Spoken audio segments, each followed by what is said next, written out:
अच्छा जी, बिस्मिल्लाहिर्रहमानिर्रहीम। आज का जो हमारा लेक्चर है वो है वेब डिप्लॉयमेंट के ऊपर। सॉरी। क्योंकि हम फर्स्ट मॉड्यूल जो है वो ऑलमोस्ट कंप्लीट कर चुके हैं, जिसमें हमने जो है फर्स्ट मॉड्यूल के अंदर हमने देखा था कि हमने जिन जिन टॉपिक्स को या जिन जिन लैंग्वेजेस को कवर किया वो थी। सबसे पहले हमने HTML5 पढ़ी, उसके बाद हमने CSS3 पढ़ी, फिर हमने बूटस्ट्रैप फ्रेमवर्क को पढ़ा,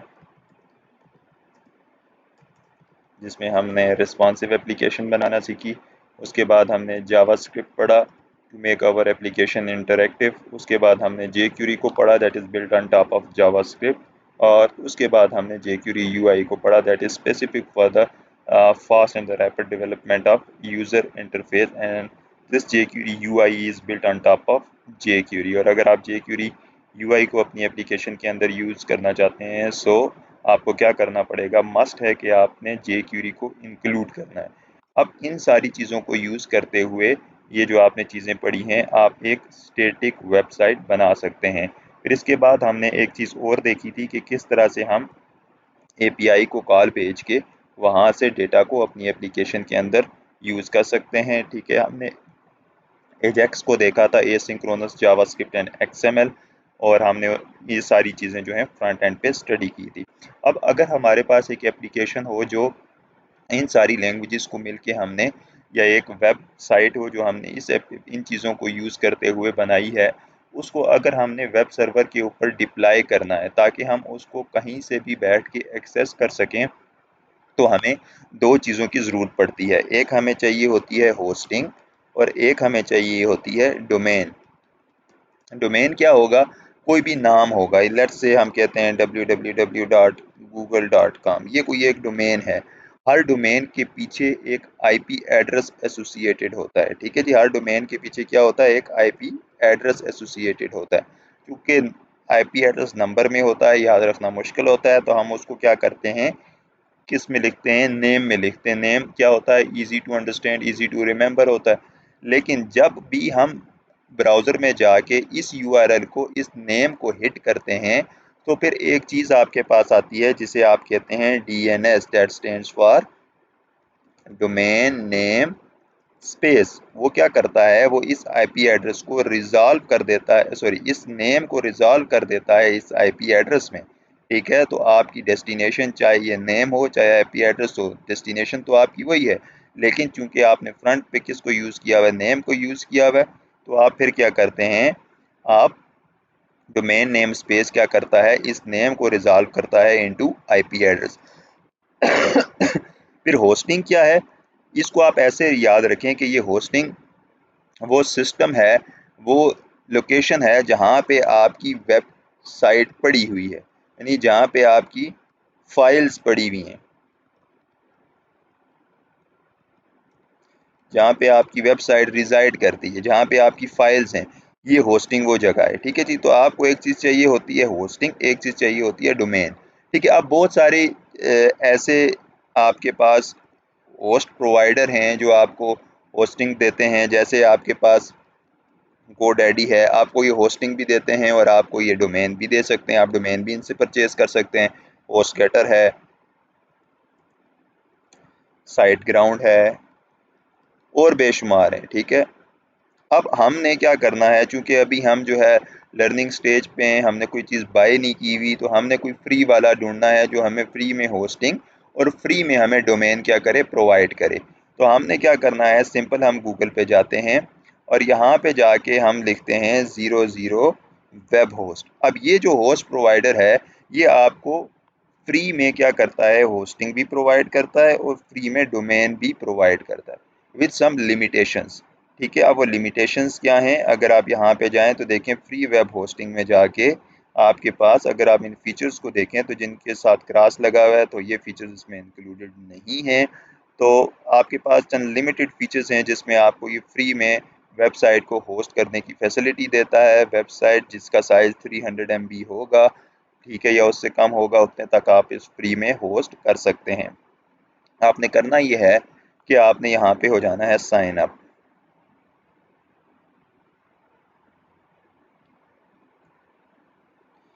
ठीक है जी, मैं कर लेता हूँ लॉग इन विद गूगल। आप यहाँ पे अलग से साइन अप हो सकते हैं। मैं चूँकि लॉगिन विद गूगल कर लेता हूँ ताकि इजीली और क्विकली हमारा काम हो जाए। मैं यहाँ से एक अकाउंट सेलेक्ट करता हूँ।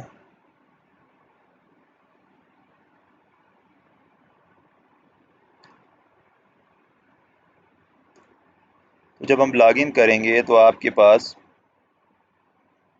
एक तो जो ही आप साइन अप करेंगे आपके पास ये ईमेल आ जाएगी। ठीक है जी, यहाँ पे आपके पास ये ईमेल आ जाएगी। दूसरा आपके पास यहाँ पे एक विजिट आ जाएगा जिसको आप क्या कर सकते हैं यूज़ करके, कहते हैं जी लेट्स क्रिएट सम मैजिक। ये आपको विजिट चलाता रहेगा। इट्स नॉट माई फर्स्ट री to let take me to the panel. हम कहते हैं take me to the panel, direct हमें इस पैनल पे लेके आएगा। बीच में से एक इसने स्किप कर दिया क्योंकि हमें उसकी ज़रूरत नहीं थी। यहाँ पे आप वेबसाइट का नाम लिखेंगे। अब ये चीज़ याद रखें, चूँकि हम फ्री में यहाँ पे जो है वेबसाइट होस्ट करेंगे, तो जो नाम यहाँ पे आप लिखेंगे वो नाम आपका क्या बनेगा, वो नाम जाके आपका यूआरएल बनेगा। ठीक है, वो आपका डोमेन नेम भी बन जाएगा। ठीक है, फॉर एग्जांपल मैंने यहाँ पे लिखा front end web tech SE। ठीक है, और उसके बाद यहाँ पे कोई भी पासवर्ड रख लेते हैं। फॉर एग्जांपल मैं कहता हूँ @liverpool1#121। ठीक है, तो उसके बाद हम यहाँ पे इसको क्या करते हैं, सबमिट कर देते हैं।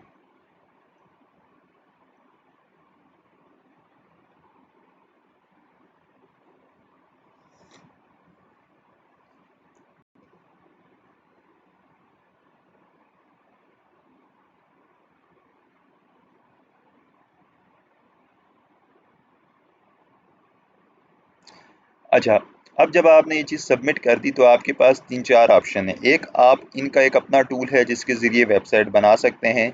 एक, अगर आप वर्डप्रेस की वेबसाइट को क्या करना चाहते हैं, होस्ट करना चाहते हैं, तो आप पहले तो इस सर्वर के ऊपर वर्डप्रेस को इंस्टॉल करेंगे। और एक है कि आपकी अपनी कोई वेबसाइट है, कस्टम वेबसाइट है। हमने अभी जो बनाई है वो ना तो हम यहाँ से अभी नहीं बनाना चाहते हैं, ना ही हम वर्डप्रेस इंस्टॉल करना चाहते हैं। हमने जो अपनी वेबसाइट बनाई है, हम उसी वेबसाइट को क्या करना चाह रहे हैं, हम उस वेबसाइट को डिप्लॉय करना चाह रहे हैं। तो what we will do is, हम इस ऑप्शन को सिलेक्ट कर लेंगे।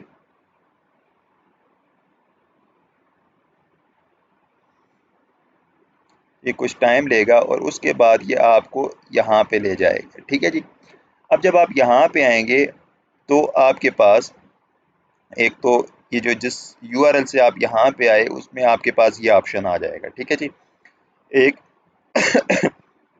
आप यहाँ से मैनेज वेबसाइट में जा सकते हैं।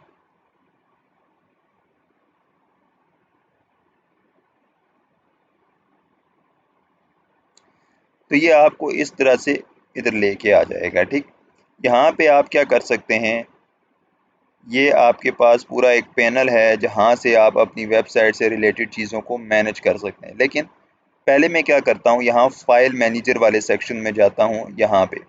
अब फाइल मैनेजर वाले सेक्शन में आपके पास दो फोल्डर हैं, एक है public_html का फोल्डर। अब आपको करना क्या होता है कि आपको जब भी अपनी वेबसाइट को होस्ट करना होता है या उसको वेब सर्वर पर डिप्लॉय करना होता है, तो आप अपनी वेबसाइट को लहा के उसकी फाइल्स को इस public_html के फोल्डर में प्लेस करते हैं। ठीक है जी, तो अभी मैं अगर इस public_html के फोल्डर में जाऊं, यहाँ पे हमारे पास अभी एक फाइल है .htaccess के नाम से। अब ये .htaccess की फाइल क्या होती है, इसके अंदर सर्वर की कॉन्फ़िगरेशन, सर्वर से रिलेटेड कॉन्फ़िगरेशन होती हैं जिनको आप अल्टर भी कर सकते हैं। और ये फाइल इंपॉर्टेंट होती है फॉर दोज सर्वर जो अपाची सर्वर, अगर आप अपाची सर्वर यूज़ कर रहे हैं उसमें ये htaccess की आपके पास क्या होती है, फाइल होती है। ठीक है, अच्छा, इसके ज़रिए से आप यूआरएल रीडायरेक्ट कर सकते हैं और डिफरेंट तरह की आप लेट्स सपोज आप चाहते हैं कि 404 के ऊपर एरर 404 जब आता है आपकी वेबसाइट के ऊपर, तो एक स्पेसिफिक पेज पे आप जाना चाहते हैं, तो वो सारी सेटिंग आप यहाँ पे कर सकते हैं। ऐसे जब हम आगे बढ़ेंगे, एक सर्वर होता है IIS सर्वर, तो उसके ऊपर आप क्या कर सकते हैं, htaccess की फाइल नहीं होती बल्कि वहाँ पे web.config की फाइल होती है जिसमें ये सारी सेटिंग की जाती है।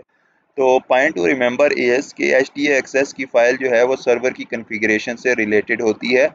अगर आपने सर्वर से रिलेटेड कोई कॉन्फ़िगरेशन करनी है तो वो आप htaccess की फाइल के अंदर कर सकते हैं। अच्छा, अभी हम इस फाइल के साथ नहीं छेड़ेंगे, ठीक है। अगर ये फाइल आपके पास मौजूद ना हो तो आप खुद से भी ये फाइल क्रिएट कर सकते हैं इन केस अगर आप कोई सर्वर की सेटिंग करना चाहते हैं। लेकिन फॉर द टाइम बीइंग हम इस फाइल को ऐसे ही रहने देते हैं। हमने अब क्या करना है, हमने अपनी वेबसाइट को इस फोल्डर के अंदर, ये जो public_html का फोल्डर है, यहाँ पे पहुँचाना है। यहाँ पे एक ऑप्शन है अपलोड फाइल्स का, एक ऑप्शन है न्यू फोल्डर का। अब देखो, अगर मैं अपनी वेबसाइट के ऊपर जाऊं, जिसको मैं यहाँ डिप्लॉय करना चाहता हूं, जो कि ये है,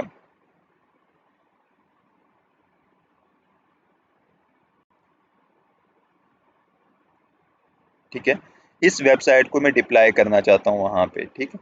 और अगर मैं यहाँ पे जाऊं, इसी फोल्डर में मेरे पास एक है weather.html, ये आ गई, ठीक है।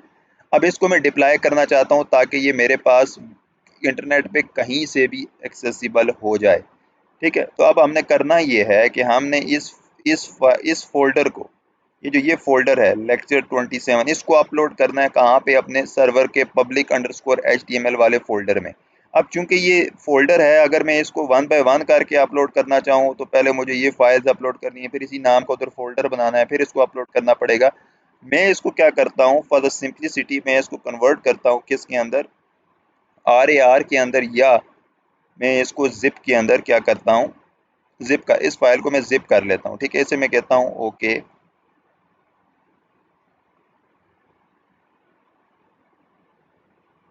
ठीक है। ये मेरे पास क्या हो गया, ये लेक्चर 27 मेरे पास जिप होके आ गया। अब मैं क्या करता हूँ, इसको अपलोड कर लेता हूँ public_html वाले फोल्डर में। मैं यहाँ से जाता हूँ, सिलेक्ट फाइल्स करता हूँ,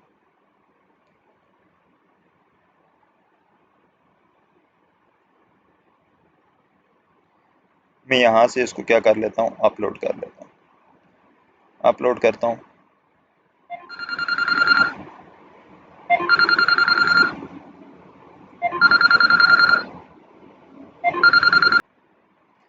अच्छा, अब यहाँ पे हमने इस फोल्डर को अपलोड कर लिया। अब इस फाइल को अपलोड कर लिया, इसका फ़ायदा क्या हुआ, ये ज़िप फाइल हमारे पास, एक ही फाइल हमें अपलोड करनी पड़ी। अगर हम वन बाय वन करके करते तो हमारे पास मुश्किल हो जाती। अब हमने चूंकि यहाँ ज़िप अपलोड की है तो हम उस ज़िप फाइल को इस सर्वर के ऊपर ही एक्सट्रैक्ट कर लेंगे, ठीक है। अब यहाँ पे हम इस फाइल को सिलेक्ट करेंगे जिसको हम एक्सट्रैक्ट करना चाहते हैं, राइट क्लिक करेंगे, एक्सट्रैक्ट पे जाएंगे, यहाँ लोकेशन देंगे जहाँ पे एक्सट्रैक्ट करना चाहते हैं। अभी मैं डिफ़ॉल्ट को लेके चलता हूँ क्योंकि यहाँ पे अभी हमारे पास एक एरर आएगा जिसको हमने रिजॉल्व करना है। एक्सट्रैक्ट पे मैं क्लिक करता हूँ तो यहाँ पे ये एरर एक आया है, FTP_port can't open the file, no such file or directory exists। आप इसको क्या करेंगे, एक्सट्रैक्ट करेंगे। दोबारा अगर एक्सट्रैक्ट करते हैं तो फिर एक और एरर आएगा, can't create the directory file exists। तो ये एरर आपके पास, ये वैसे नॉर्मली अगर आप किसी और होस्टिंग पे जाएंगे तो वहाँ पे आपको इस तरह के एरर्स नहीं आएंगे, क्योंकि अभी यहाँ पे हम फ्री यूज़ कर रहे हैं। तो ये इस तरह के कुछ एरर्स आएंगे, लेकिन देर आर सॉल्यूशंस जो अवेलेबल हैं जिनको यूज़ करते हुए आप इन एरर्स को क्या करेंगे, रिमूव कर सकते हैं। मैं आपके साथ एक लिंक शेयर कर लूँगा, ठीक है, जहाँ से आपने एक फ़ाइल को डाउनलोड करना है, ठीक है। वो लिंक मैंने आपके साथ, मैं शेयर कर लूँगा आपके साथ, ठीक है। तो वहाँ से आपने करना ये है कि एक फ़ाइल को आपने डाउनलोड कर लेना है और उस फ़ाइल को इस सर्वर के ऊपर आपने इंस्टॉल कर लेना है।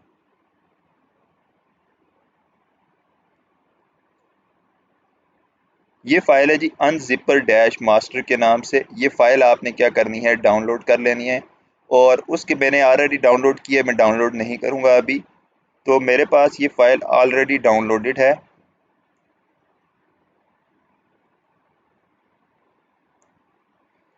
अब हमने करना ये है कि इस फ़ाइल को मैं एक्सट्रैक्ट कर लेता हूँ क्योंकि मैंने ऑलरेडी एक्सट्रैक्ट की है। तो ये आ गई unzipper.master के नाम से फ़ाइल। इसमें अगर आप जाएं तो यहाँ पे एक फ़ाइल है unzipper.php के नाम से।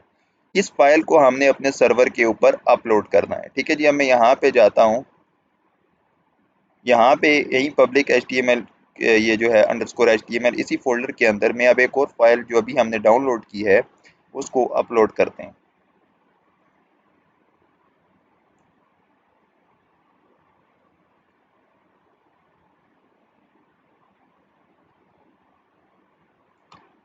ये अनजिपर पे आ गया, मैं यहाँ पे आया,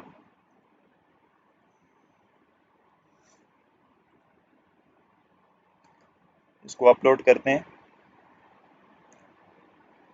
अब ये फाइल अपलोड होगी। अब हमने इस फाइल को ओपन करना है, ठीक है। ये हमारी वेबसाइट का यूआरएल है, फ्रंट एंड वेब टेक, और स्लैश लगा के unzipper.php पे हम आ जाएंगे, ठीक है। अच्छा, अब अपनी वेबसाइट का अगर आपको यूआरएल देखना है तो आप यहाँ से माई साइट में जाएं, क्योंकि ये फ्री आपने होस्ट किया हुआ है, तो ये अपने थोड़ा सा साथ में यूआरएल के साथ कुछ चीज़ें अटैच करेगा। जैसे ये फ्रंट एंड वेब टेक ऐसी यहाँ तक हमने नाम रखा था, .00 आगे ये इसने खुद से अटैच किया, चूँकि अपनी मार्केटिंग और ब्रांडिंग के लिए। एक ये खुद से अटैच करता है और एक यहाँ नीचे ये पावर्ड बाय साथ में अटैच कर देता है, ताकि जो है अपनी मार्केटिंग और ब्रांडिंग के लिए। अच्छा, अब हम क्या करते हैं, यहाँ पे इसके साथ हम क्या लगाएंगे, स्लैश unzipper.php। अब ये हमें एक इंटरफेस दे देगा, ठीक है। और इसमें हमारे पास डिफरेंट फाइल्स जिनको हम अनजिप करना चाहते हैं उनको क्या कर सकते हैं, अनजिप कर सकते हैं। मैं यहाँ से करता हूँ लेक्चर 27, यही एक फ़ाइल है जिसको मैं अनजिप करना चाहता हूँ। तो इसको मैं सिलेक्ट करूँगा और यहाँ पे मैं एक्सट्रैक्शन पाथ दूंगा कि मैं उसको किस जगह पे एक्सट्रैक्ट करना चाहता हूँ। अगर मैं कोई पाथ नहीं देता तो वो करंट डायरेक्टरी जिसमें ये फाइल पड़ी हुई है वहीं पे इसको एक्सट्रैक्ट करेगा। तो मैं उसी जगह इसको अनजिप करता हूँ, मैं कहता हूँ अनजिप आर्काइव, वो कहते हैं फाइल्स अनजिप सक्सेसफुली। मैं वापस जाता हूँ यहाँ पे, तो ये देखें आपके पास, ये आपके पास जिप फाइल थी और ये आपके पास एक्सट्रैक्ट होके फाइल आ गई। अगर आप इसको यहाँ पे जाएं तो ये देखें ये सारी फाइल्स आपके पास आ गई। अब आप एक काम कर लें, अब ये काम करें कि इस अनजिपर को भी आप रिमूव डिलीट कर दें और इस जिप वाली फाइल को भी आप डिलीट कर दें, क्योंकि इसकी अब आपको ज़रूरत नहीं है। आपके पास एक्सट्रैक्ट होके फाइल आ चुकी है। आप इसको क्या करें, डिलीट कर लें। और इसके बाद आप लेक्चर 27 चूंकि आपका फोल्डर है, आपने अपनी वेबसाइट की फाइल्स को इस मेन डायरेक्टरी में रखना है, सारी फाइल्स को इस फोल्डर में नहीं रखना। अब आपने क्या करना है, लेक्चर 27 के अंदर जाना है और ये जितनी फाइल्स हैं इसको इधर से मूव करना है बाहर वाले फोल्डर में। तो आप इसको क्या करेंगे, यहाँ से सिलेक्ट करेंगे, यहाँ से करेंगे राइट क्लिक, मूव करेंगे, डिटेल में जाएं तो कहता है ये 6 फाइल्स हैं और मूव किस जगह करना चाहते हैं उसको मैं चेंज करता हूँ। अभी ये लेक्चर 27 में है, मैं यहाँ पे क्लिक करूंगा। अब इसको मूव करना चाहता हूँ कहाँ पे, public_html में करता हूँ सिलेक्ट दिस, मूव। अब ये क्या हो गया, अगर आप बाहर आएंगे अब ये सारी फाइल्स इस मेन डायरेक्टरी में आ चुकी हैं। अब देखें चूंकि हमने मूव कर दी हैं तो अब ये जो फोल्डर है इसकी भी हमें ज़रूरत नहीं रही। अब इसको मैं क्या करता हूँ, डिलीट कर देता हूँ। अब अगर आप अपने यूआरएल पे जाएं, जो वेबसाइट का आपका यूआरएल है, ये जो यूआरएल है, तो इस पे अगर आप जाएंगे तो आपको अपनी वेबसाइट होस्ट हुई भी दिखाई देगी। तो ये देखें जी कि ये आपके पास जो वेबसाइट है, ये आपके पास पूरी की पूरी वेबसाइट यहाँ पे आपके पास इस तरह से होस्ट हुई भी आपके पास आ रही है। और ये सारी एपीआईज जो आपने यूज़ की हैं वो वर्किंग कंडीशन में है। अगर आप इसी तरह से जाएं weather.html में तो आपके पास यहाँ पे देखें ये वेदर वाली आ जाएगी। अगर आप कोई वेदर सर्च करें, लेट से मैं कहता हूँ इस्लामाबाद, तो ये एज इट इज़ एक्सपेक्टेड ये वर्क करता रहेगा, ठीक है। इसी तरह अगर मैं कहता हूँ कराची,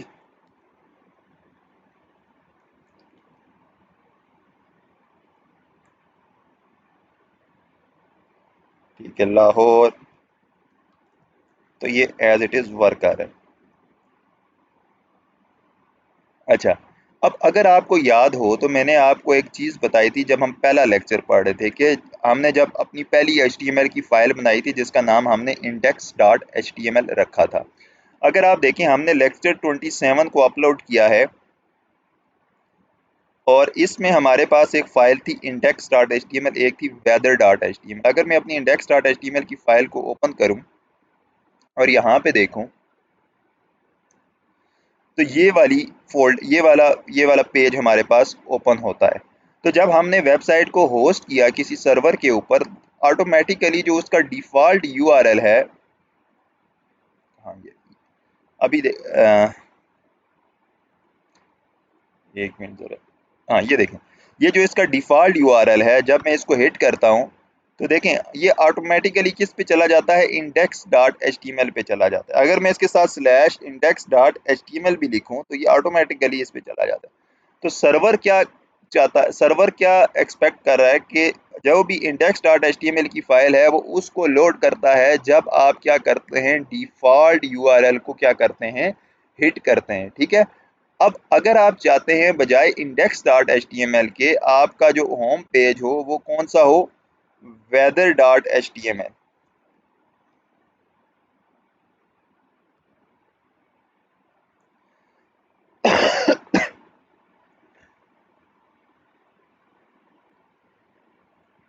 अच्छा, अगर आप चाहते हैं index.html की जगह आपका weather.html का पेज लोड हो तो आपको रीडायरेक्ट करना पड़ेगा। कैसे? क्योंकि डिफॉल्ट जब लोड होता है तो वो index.html लोड हो जाता है। यानी जब मैं इसको भी लोड कर रहा हूं तो क्या लोड होता है, index.html लोड होता है। अब अगर मैं चाहता हूं कि weather.html लोड हो तो मुझे क्या करना पड़ेगा, मुझे ये कोड अगर आप देखें, मुझे ये करना पड़ेगा कि जब कभी भी index.html को कॉल आती है तो वो ऑटोमेटिकली किसको लोड कर दे, weather.html को। इसको कहते हैं मुझे रीडायरेक्ट अप्लाई करना पड़ेगा, रीडायरेक्ट यहाँ पे लगाना पड़ेगा। तो ये कैसे करेंगे, हम यहाँ पे जाएंगे, मैनेज वेबसाइट पे जाएंगे,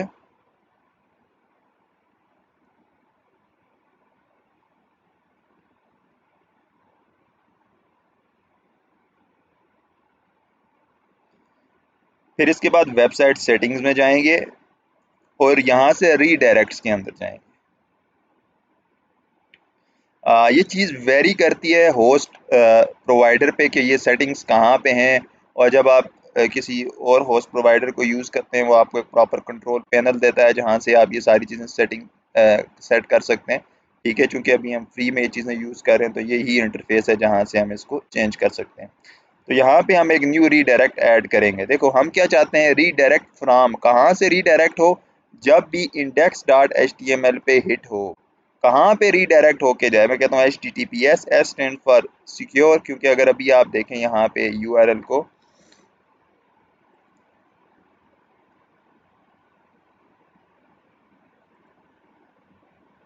अनजिपर से हटा देता हूँ, मैं यहाँ पे जाता हूँ,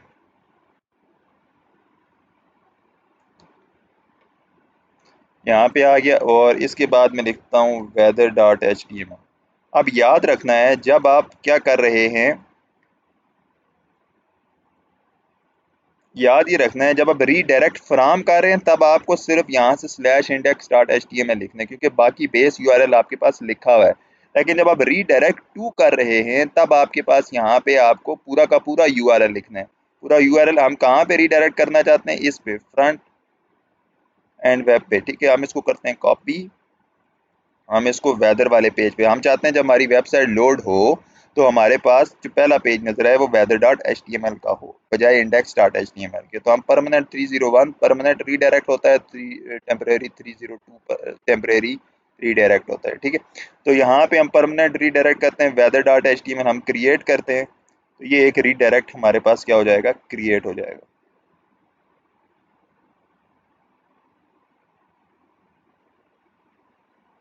अच्छा, अब अगर आप यहाँ जाएं और आप अपना यहाँ से इसको हटा दें और सिंपल बेस यूआरएल को हिट करें। पहले ये index.html को हिट करता था, लेकिन अब देखें अब जो ही आप इसको हिट किया तो ये किसको हिट कर रहा है, weather.html को। दोबारा चेक कर रहे हैं,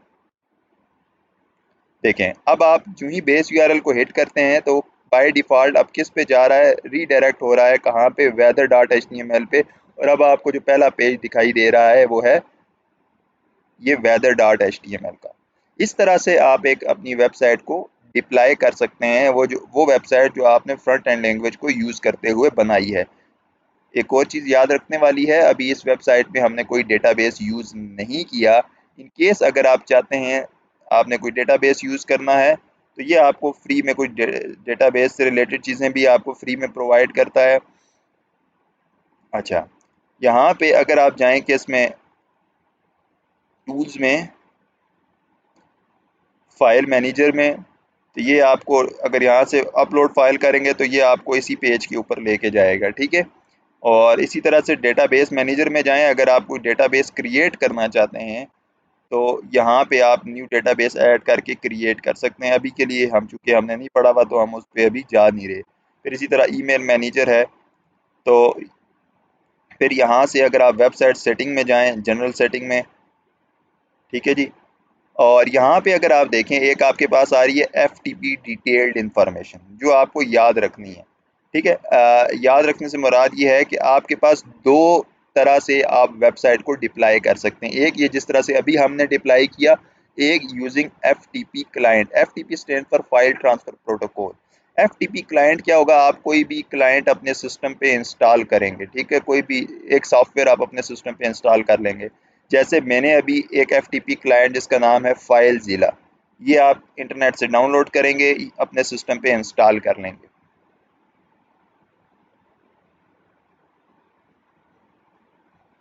ठीक है, जब ये आप अपने सिस्टम पे इंस्टॉल करेंगे ये आपको दो व्यू देता है। ठीक है, एक ये आपके पास लेफ्ट साइड पे व्यू आ रहा है, एक ये राइट साइड पे आपके पास व्यू आ रहा है। जो लेफ्ट साइड पे आपके पास व्यू आ रहा है ये आपके सिस्टम का यानी लोकल सिस्टम का व्यू होता है, और जो ये राइट साइड पे आपका व्यू आता है ये आपके सर्वर का व्यू होता है। लेकिन अभी उससे पहले हमें यहाँ पे कुछ इंफॉर्मेशन देनी पड़ेगी ताकि यहाँ पे हमें वो व्यू नज़र आए। ठीक है, फॉर एग्जांपल मैं क्या करता हूँ, मैं यहाँ पे आता हूँ इस सेटिंग में, और यहाँ पे ये इंफॉर्मेशन है होस्ट नेम, इसको कॉपी करता हूँ, यहाँ पे फाइल ज़िला में जाता हूँ, इसको यहाँ पे ला के पेस्ट कर देता हूँ। फिर यूज़र नेम में जाता हूँ, यूज़र नेम इसने हमें दिया हुआ है।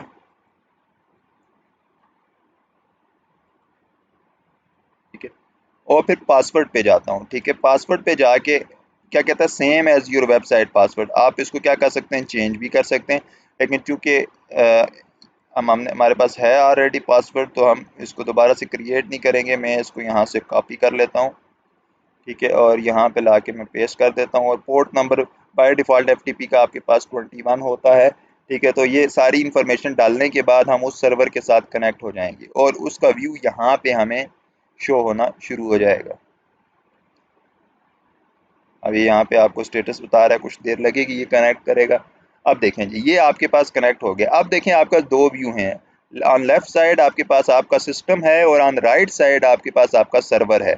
अब अगर आप पब्लिक अंडरस्कोर HTML में जाएंगे तो ये आप सर्वर के अंदर अपनी फाइल्स में जा रहे हैं। देखें यहाँ पे weather डॉट HTML है, इंडेक्स डॉट HTML है, header dot HTML, photo dot HTML।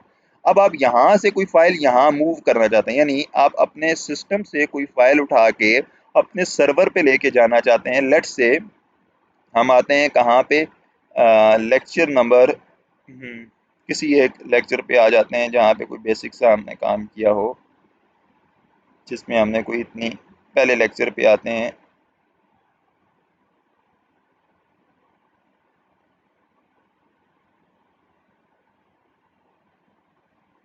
हाँ, यहाँ से आता हूँ, मैं इसको उठा के यहाँ पे मूव करता हूँ, तो ये देखें ये नीचे क्यू में बता रहा है कि ट्रांसफ़र कर रहा है कहाँ से कहाँ पे। अब ये देखें ये यहाँ से सर्वर के ऊपर ये फ़ाइल क्या होगी है, टेबल वाली फ़ाइल।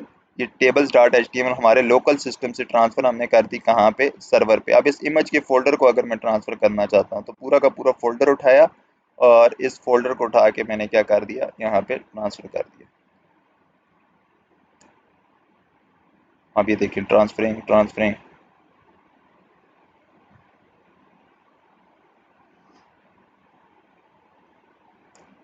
ये वन बाय वन सारी फाइल्स को ट्रांसफ़र करेगा हमारे लोकल सिस्टम से उठा के कहाँ पे। तो ये एक और तरीका है जो हमने एक पहले देखा कि कैसे हम डायरेक्ट अपलोड कर सकते हैं यूजिंग फाइल मैनेजर, और दूसरा हमने देखा कि कैसे हम FTP क्लाइंट के ज़रिए, अब हमने FTP क्लाइंट के ज़रिए इसको अपलोड किया। यहाँ पे अगर आप यहाँ पे आप जाके सर्वर में फाइल मैनेजर के अंदर जाएं और इसको रिफ्रेश करें तो वो सारी फाइल आपके सर्वर के ऊपर आ चुकी होंगी जो आपने यूजिंग FTP क्लाइंट अपलोड की हैं। इसी तरह वेब डॉट HTML में जाएँ तो ये देखें इमेज का फोल्डर आपके पास आ चुका है, टेबल्स डॉट HTML आपके पास आ चुका है। इमेज के फोल्डर पे क्लिक करें तो ये देखें जितने भी आपके पास इमेजेस थी वो सारी यहाँ पे आ चुकी हैं। इसी तरह अगर आप यहाँ पे जाएं और यहाँ पे आप टेबल्स डॉट HTML अप करेंगे तो आपके पास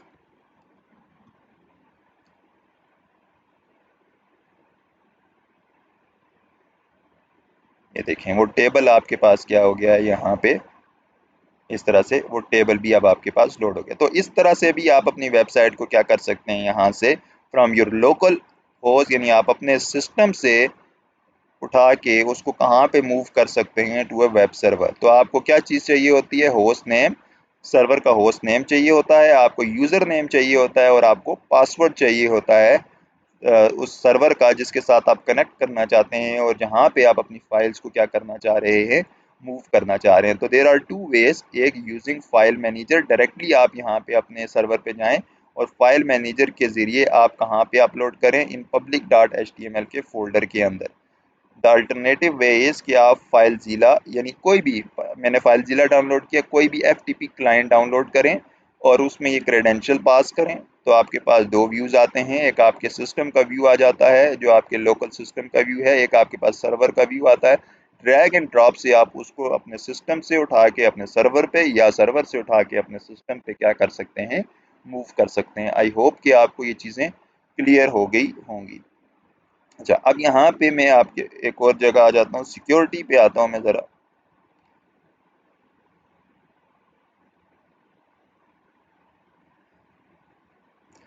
अच्छा, यहाँ पे एक ऑप्शन है, password protection restricts access to a folder within your website. यानी अगर आप लेट्स सपोज अभी हमने डोमेन खरीदी है लेकिन अभी हम क्या कर रहे हैं, अपनी वेबसाइट को बना रहे हैं, तो हम चाहते हैं सिर्फ चंद लिमिटेड यूज़र ही हमारी वेबसाइट को देख सकें। हम अपनी वेबसाइट को उस टाइम तक पासवर्ड प्रोटेक्टेड रखते हैं ताकि हमारी कंपनी के अंदर के लोग सिर्फ उस वेबसाइट को देख सकें और अपने रिव्यूज़ दे सकें। अभी हम उसको पब्लिक नहीं करना चाह रहे क्योंकि वो अंडर कंस्ट्रक्शन है अभी, ठीक है। तो हम उसको क्या कर देते हैं, पासवर्ड प्रोटेक्टेड कर देते हैं। यहाँ से मैं जाता हूँ मैनेज पासवर्ड प्रोटेक्टेड में, इधर से मैं ऐड करता हूँ। अब आप क्या कर सकते हैं, फोल्डर्स को क्या कर सकते हैं, पासवर्ड पर्टिकुलर फोल्डर्स को पासवर्ड प्रोटेक्टेड कर सकते हैं। मैं अभी कौन से फोल्डर्स को, ये जो public dot H T M L का फोल्डर है इसी को मैं क्या करता हूँ, पासवर्ड प्रोटेक्टेड बना देता हूँ। यानी ये वो मेरा मेन फोल्डर है, पूरा फोल्डर ही, पूरी वेबसाइट ही मेरे पास क्या हो जाएगी, पासवर्ड प्रोटेक्टेड हो जाएगी। आप किसी पर्टिकुलर फोल्डर को भी बना सकते हैं, ठीक है। मैं इस फोल्डर को बनाता हूँ और मैं यहाँ पे कोई पासवर्ड लगा देता हूँ।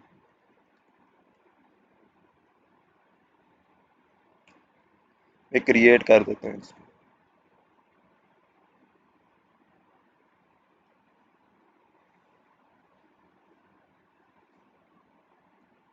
अच्छा, आप देखें जी, ये आपके पास रूट डायरेक्टरी जो है वो आपके पास प्रोटेक्टेड है। जब तक आप यूज़र नेम पासवर्ड नहीं देंगे तब तक वो आपके पास क्या होगा, वो नहीं चलेगी, ठीक है जी।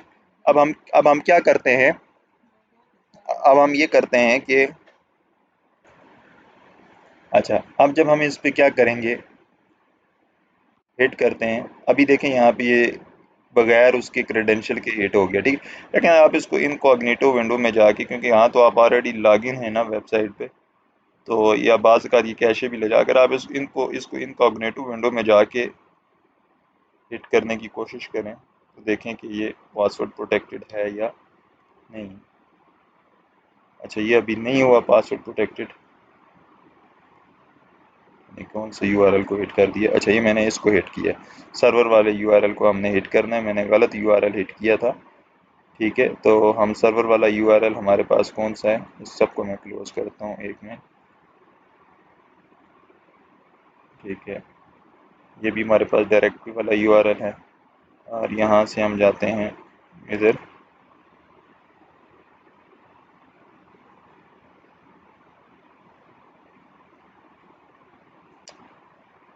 यहाँ से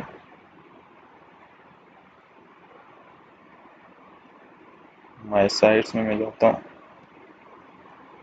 यूआरएल इसको मैं हिट करता हूँ।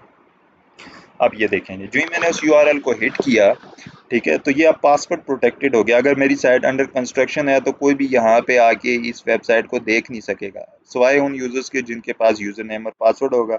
अगर मैं यहाँ पे यूज़र नेम और पासवर्ड इंटर करूँगा तो ये मेरे पास क्या हो जाएगा, एक्सेस हो जाएगा।